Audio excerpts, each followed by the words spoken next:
যদি নিজেরা হ্যাঁ, মনে করে যে এই বয়সে এসেও চুরি চামারি করবে, তাহলে এখানে তো আর আমরা কিছু বলতে পারি না, যেটা তাদের জন্য বেটার মনে হয়।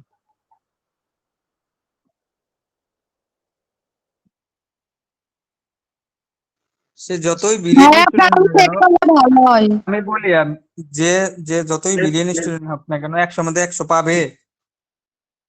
না ঠিক এটা সম্ভবই না, একটার মধ্যে একশো কেউ পাবেন, তা ভুল ভ্রান্তি তারপরেও থাকবে। ভাইয়া এখানে তো সমস্যা আছে যে আমি আমি পরীক্ষা দিলাম, আমি দেখলাম তো দু একটা অ্যান্সার দেখলাম ভুল দেখাচ্ছে, মানে ইয়াতে সঠিক দেওয়া সেটাও ভুল আসছে, অ্যান্সার দেখলাম। তো তাহলে তো ওনার তো 100 আসার কথা না। হ্যাঁ এরকম অনেক সময় আসে। আচ্ছা নাসির ভাই, আমার একটু মাথা হ্যাঁ ভাই। ব্যথা করতেছে অনেক বেশি, আমি ক্লাসটা একটু দ্রুত শেষ করে দিই। আচ্ছা, ঠিক আছে ঠিক আছে, আপনি শুরু করেন তাহলে।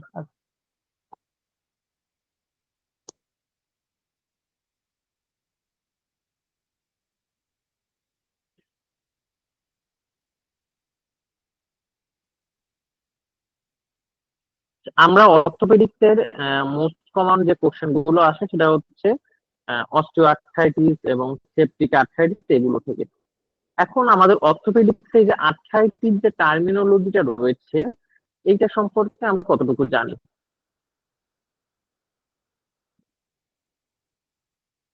আমি যদি আর্থ্রাইটিস এই টার্মিনোলজিতে আসি, এই আর্থ্রাইটিস হচ্ছে শব্দটা আমরা কতটুকু জানি?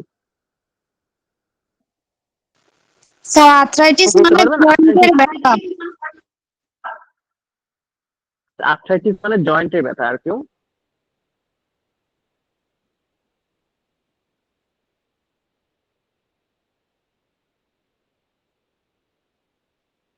জয়েন্টে ক্ষয়।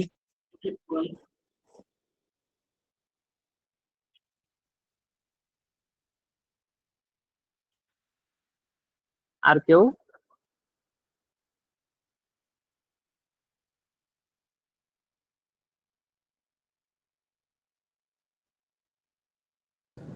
অস্থিসন্ধি প্রদাহ বা জয়েন্টের ব্যথা বোঝায়। অস্থিসন্ধির প্রদাহ। আচ্ছা দেখেন, আমরা যদি আর্থ্রাইটিস আসি, আর্থ্রাইটিস বলতে বোঝায় যখন জয়েন্টে ইনফ্লামেশন হয় এবং এই ইনফ্লামেশন থেকে পেইন বা অন্য কিছু হয়, সেটাকে আমরা আর্থ্রাইটিস বলি। বা আমরা বাংলায়, গ্রাম বাংলায় একটা কথা আছে না, বাত, আমরা নাম শুনেছি। জি স্যার। তো দেখুন, আমাদের বেসিক্যালি আর্থ্রাইটিস হচ্ছে 3 প্রকার। এই 3 প্রকার আর্থ্রাইটিস আমি আমাদের হচ্ছে কিসে দিয়ে দিচ্ছি, একটু দেখে নেবেন। একটা হচ্ছে অস্টিও আর্থ্রাইটিস। এটা কখন হয়? যখন কার্টিলেজ গুলো ছিঁড়ে যায়, দুইটা জয়েন্টের ভিতরে যে কার্টিলেজ থাকে, কার্টিলেজটা ক্ষয় হতে থাকে। রিউমেটিক আর্থ্রাইটিস হচ্ছে আমাদের জয়েন্ট গুলো যখন অটো ইমিউন কন্ডিশনের জন্য ক্ষয় হতে থাকে। অটো ইমিউন কন্ডিশন কি? যখন আমাদের হিউম্যান বডি নিজেদের ইমিউনিটি সিস্টেম নিজেদের বডি গুলোকে অ্যাটাক করে, সেটাকে আমরা অটো ইমিউনিটি বা অটো ইমিউন কন্ডিশন বলি। তো এই অটো ইমিউন কন্ডিশনের জন্য আমাদের জয়েন্ট গুলোতে যদি আর্থ্রাইটিস হয়, সেটা হচ্ছে রিউমেটিক আর্থ্রাইটিস। অস্টিও আর্থ্রাইটিস হচ্ছে আমাদের দুইটা জয়েন্টের মিলনের যে কার্টিলেজ থাকে বা তরুণাস্থি থাকে, এই কার্টিলেজ গুলো যখন ক্ষয় হতে থাকে। আর গাঁট, গাঁট হচ্ছে যদি আমাদের ইউরিক অ্যাসিড ডেভেলপ হয় বা ইউরিক অ্যাসিড বিল্ড আপ হয়। ইউরিক অ্যাসিড বিল্ড আপ হলে কি হয়? এটা ফুলে যায়, অনেক বেশি মোটা হয়ে যায়, এটা খুব বাজে একটা অবস্থা হয়, গাঁট বলে থাকি। ক্লিয়ার সবাই আমরা এই 3টা টার্মিনোলজি? স্যার আপনার ভয়েসটা একটু কম আসতেছে স্যার। সবার কাছে কি কম আসতেছে ভয়েস? হ্যাঁ। জি স্যার। একটু কেটে কেটে আসতেছে। কেটে কেটে যাচ্ছে?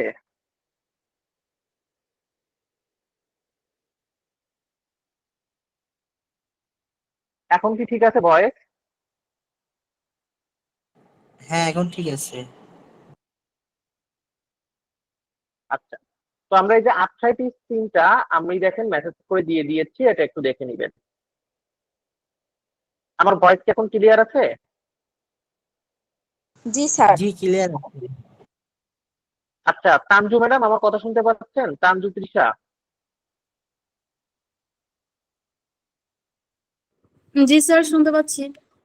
Congratulation madam. আমাদের হচ্ছে তৃষা ম্যাডাম অ্যাপোলো ইম্পেরিয়ালসে জয়েন করেছে এনআইসিইউ তে, এবং ওখানে তার স্যালারি গভর্নমেন্ট থেকেও বেশি, এবং অনলি উইথ আপনাদের মান্থলি কয়টা ডিউটি ম্যাডাম?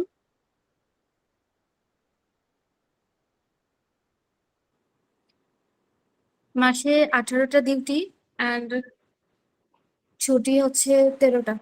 আচ্ছা, উনি হচ্ছে আমাদের আগের ব্যাচের লাইসেন্সেড স্টুডেন্ট ছিলেন। ম্যাডাম একটু বলবেন, আমাদের এখানে তো লাইসেন্স পোস্ট বেসিক সবাই আছে, যে আসলে আমাদের ক্লাসগুলো, আমাদের হচ্ছে ক্লাসের প্যাটার্ন গুলো, ক্লিনিক্যাল সাইড গুলো আপনার কতটুকু কাজে এসেছিল ভাইভাতে?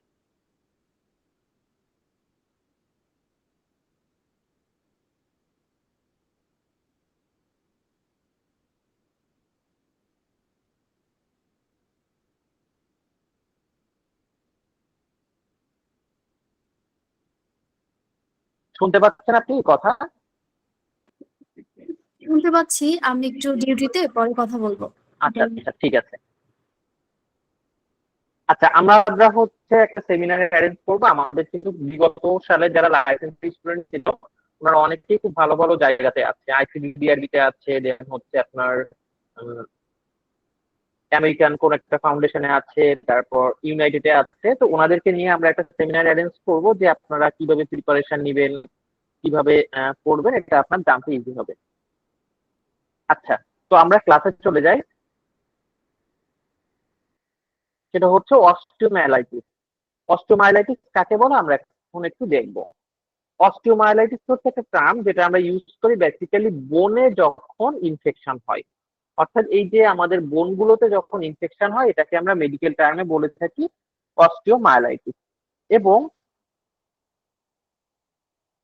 এই অস্টিওমাইলাইটিস হলে বোন এবং এই সারাউন্ডিং টিস্যুগুলো এবং সামটাইম এই ইনফেকশনটা ব্লাড স্ট্রিমে পর্যন্ত ছড়িয়ে যায়।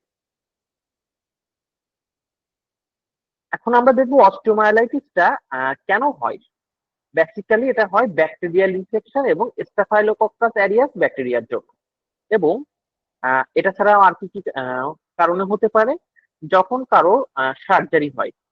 সার্জারি হলে কি হয়, এই সার্জিক্যাল প্রসিডিউরের দ্বারা এই ইনফেকশনটা সামটাইম, আমরা যখন সার্জারি হয় প্রপার স্টেরাইল টেকনিক যদি মেনটেন না করা হয়, ইনফেকশনটা প্রবেশ করে ওই সার্জারি সাইট থেকে এবং এটা পরবর্তীতে বোন পর্যন্ত পৌঁছায় যায়।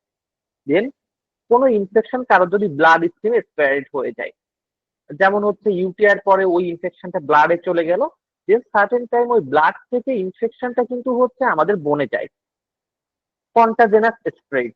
অর্থাৎ কারোর যদি ইনফেকশনটা বোনের নিয়ারবি টিস্যুতে বা জয়েন্টে থাকে, সেটা ওইখান থেকে হচ্ছে বোন পর্যন্ত চলে যায়। যে আপনার কোনো টিস্যুতে ইনফেকশন হয়েছে, ওটা ওইখান থেকে ছড়িয়ে বোনে চলে গেল। দেন ইমপ্লান্ট ডিভাইস, কেউ যদি কোনো প্রস্থেটিক জয়েন্ট বা এরকম কোন একটা জয়েন্ট ইমপ্লান্টেশন, যেটা হয় বাংলাদেশে এখন অ্যাভেলেবল না, বাইরের কান্ট্রিগুলোতে হয়, এটা করে তাহলে হয়। দেন ডায়াবেটিক ফুড আলসার, কারোর যদি হচ্ছে ডায়াবেটিক থেকে পরবর্তীতে তার ফুড আলসার হয়, সেক্ষেত্রে এটা হতে পারে। এখন আমরা যেটা দেখবো যে ইটিওলজি, শতকরা এই অস্টিওমাইলাইটিসের 70 থেকে 80% অস্টিওমাইলাইটিস বোন ইনফেকশনের জন্য হয়ে থাকে। এবং এই যে এটা ছাড়াও হয় হচ্ছে স্টাফাইলোকক্কাস অ্যারিয়াসের আক্রমণে। এটা ছাড়া আর যে ব্যাকটেরিয়া গুলো অস্টিওমাইলাইটিস তৈরি করে, সেটা হচ্ছে প্রোটাস, নিউমোডোনাস, স্পেসিস এবং ইকোলাই। বেসিক্যালি আপনারা একদম কমন যে টার্মটা মনে রাখবেন, সেটা হচ্ছে স্টাফাইলোকক্কাস অ্যারিয়াস। ক্লিয়ার সবাই? জি স্যার। সবাই ক্লিয়ার কিনা? ভাইয়া আপনার সমস্যা হচ্ছে, আমার একটা কোশ্চেন ছিল ভাইয়া। শুনতে পাচ্ছি না কিছুই, নেট প্রবলেম। সবারই কি সমস্যা হচ্ছে? জি ভাইয়া, আজকে নেটের প্রবলেম হচ্ছে রেডিওতে আসতেছে স্যার। আচ্ছা, আমি কিন্তু নিজে আমার ফোনে জয়েন করে আছি, আমি তো এখানে দেখতেছি না যে কোনো সমস্যা হচ্ছে। নাসির ভাই, কোনো সমস্যা হচ্ছে সাউন্ডে? না না স্যার, সমস্যা হচ্ছে না, শুনতে আসলে পাচ্ছি তো। অ্যাকচুয়ালি বৃষ্টি হচ্ছে, আপনাদের ওখানেও কিন্তু নেটওয়ার্কের সমস্যা, এটার জন্য এমনটা হতে পারে। স্যার কখনো অনেক ভালো শোনা যাচ্ছে, বাট মাঝে মধ্যে কথা কেটে যাচ্ছে। এটা আপনার ওখানকার সমস্যার জন্য হচ্ছে। ভাইয়া আমারও একই সমস্যা।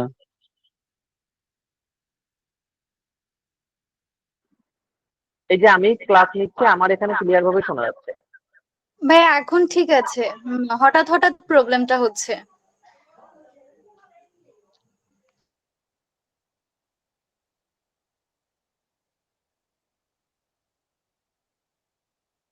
মিউট হয়ে গেছে এখন।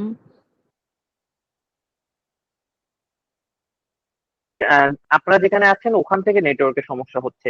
তো এমনিতেই কয়দিন বৃষ্টি হচ্ছে, ঝড় বৃষ্টির ভিতরে নেটওয়ার্ক সিগন্যাল খুবই উইক। স্যার আমি তো ধানমন্ডি 32-এ, আমার তো প্রবলেম হওয়ার কথা না।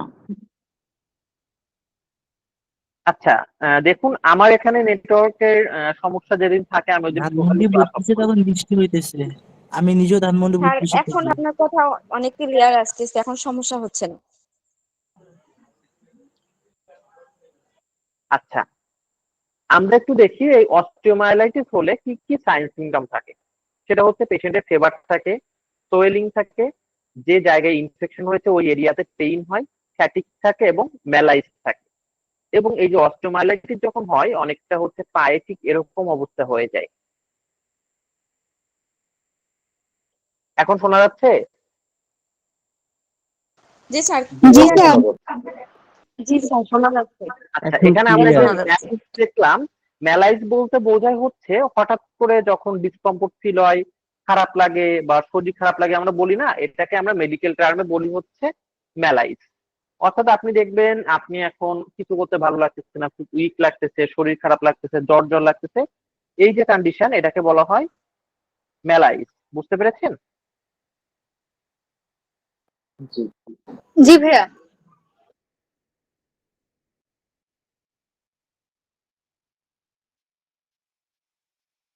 এখন আমরা একটু দেখবো সাইন সিমটম গুলো। সেটা হচ্ছে পেশেন্টের বোনে পেইন হয়, অর্থাৎ ওই যে জায়গাতে ইনফেকশন হয়েছে ওই জায়গাতে পেইন হয় এবং পেইনটা অনেক ডিপ সাইডে থাকে। পেশেন্টের জ্বর থাকে এবং চিলস থাকে, অর্থাৎ কাঁপুনি দিয়ে জ্বর আসে। এটা বেসিক্যালি হয় ইনফেকশনের জন্য। সোয়েলিং থাকে এবং ওই এরিয়াটা লাল হয়ে যায়। মোশনটা লিমিটেড হয়, অর্থাৎ হাত পা বেশি নাড়াচাড়া করতে পারে না। পেশেন্টের ফ্যাটিক থাকে, যেখানে ইনফেকশন হয়েছে ওই জায়গাটা অনেক গরম থাকে এবং ওই জায়গাটাতে পাসেল ফর্মেশন হয় এবং এটার জন্য ওইখানে অনেক সময় অ্যাবসেস দেখা যায়। খুব যদি সিভিয়ার থাকে তাহলে ওইখান থেকে অ্যাবসেস বা পোড়ার মতো হয়ে পুজ বের হতে থাকে। এখন এটা ডায়াগনোসিস কি করা হয়? ব্লাড কালচার করা হয়, এক্স রে, এমআরআই বা সিটি স্ক্যান করা হয় এবং হচ্ছে বোন বায়োপসি করা হয়, যে আসলে ওইখানে কোন টাইপের স্পেসিফিক প্যাথোজেন আছে এটা আইডেন্টিফাই করার জন্য বোন বায়োপসিটা করা হয়ে থাকে। এবং সিবিসি টেস্ট করা হয়, যে তার ব্লাড সেলটা কতটুকু বাড়ছে, বিশেষ করে হোয়াইট ব্লাড সেল, এটা চেক করা হয়। এই যে আমরা যখন কোনো পেশেন্টের অস্টিওমাইলাইটিস হয়, এই যে ঠিক এক্স রে রিপোর্টটাতে এভাবে আসে। ওই যে বোনটাতে অস্টিওমাইলাইটিস হয়েছে ওইখানে অনেকগুলো ব্যাকটেরিয়া প্রেজেন্স থাকার জন্য এক্স রে রিপোর্টে ওই জায়গাটা ঠিক এরকম সাদা দেখায়, যে আমাদের ছবিতে আছে, একটু দেখবেন।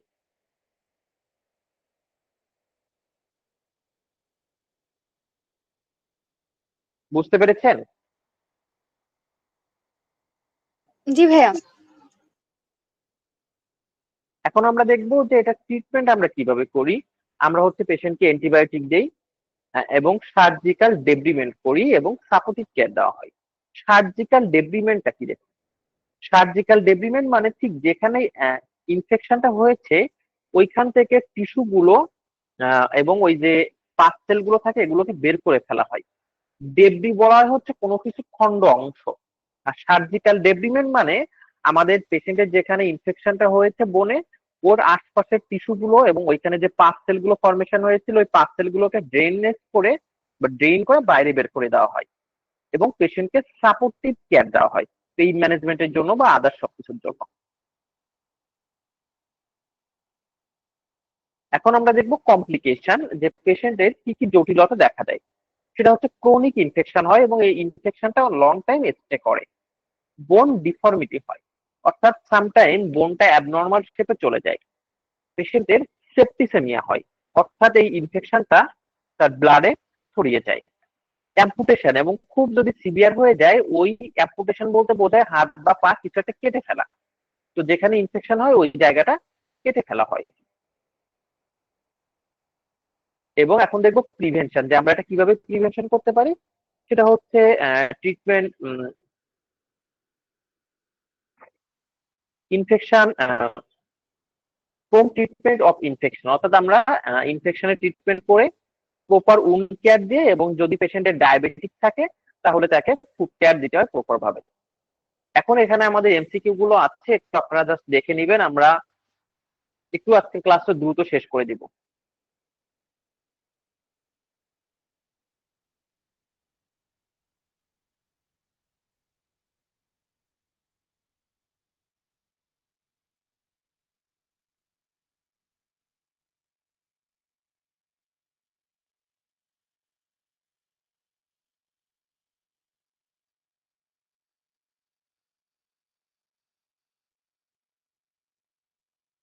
এখন আমরা দেখবো সেপটিক আর্থ্রাইটিস।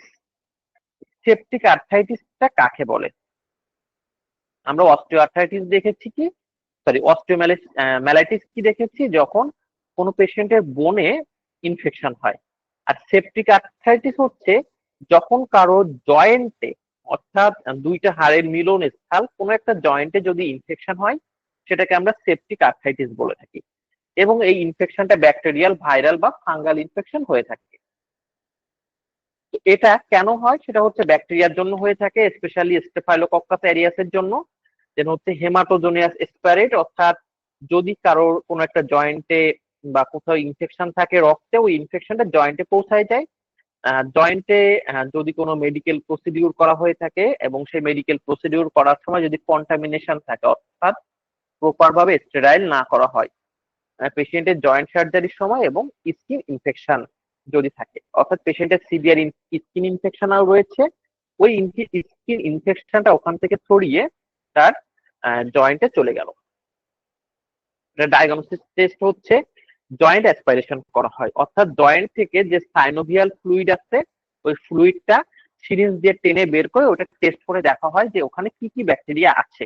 ব্লাড কালচার করা হয়, এবং ইমেজিং স্টাডি অর্থাৎ এক্স রে বা এমআরআই করা হয়ে থাকে। এই যে যখন কোনো পেশেন্টের সেপটিক আর্থ্রাইটিস হয়, এটা হচ্ছে X ray report. Normal x রেতে ঠিক এমন আসছে, অর্থাৎ আপনি আমি আমাদের যাদের কোনো সমস্যা নেই, আমাদের এক্স রে রিপোর্টে ঠিক এমন আসবে। আর এটা হচ্ছে অ্যাবনর্মাল, অর্থাৎ যাদের সেপটিক আর্থ্রাইটিস আছে তাদের হচ্ছে ঠিক রিপোর্টে এরকমটা আসবে।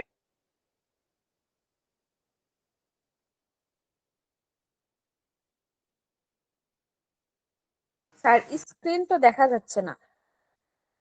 যাদের দেখা যাচ্ছে না তারা আমরা তো দেখতে পাচ্ছি।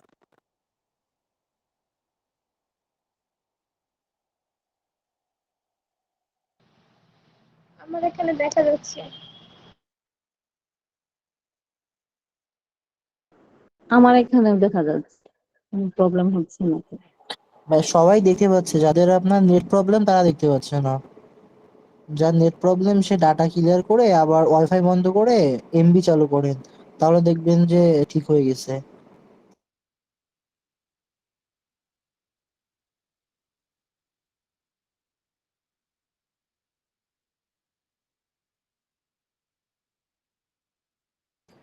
আর আজকে বৃষ্টির জন্য ম্যাক্সিমাম জায়গায় নেট প্রবলেম, এজন্য সবাই ওয়াইফাই বন্ধ করে ডাটা দিয়ে চালান, দেখবেন ঠিক হয়ে গেছে আশা করি ইনশাল্লাহ।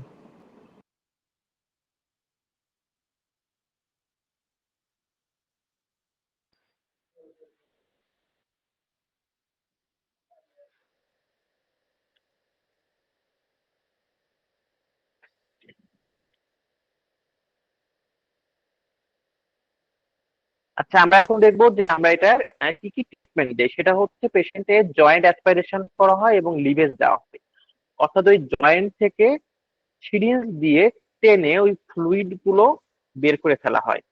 পেশেন্টকে অ্যান্টিবায়োটিক দেওয়া হয়, এবং রেস্ট প্রোভাইড করা হয়। পেইন ম্যানেজমেন্ট হিসাবে এনএসআইডি ড্রাগ দেওয়া হয়।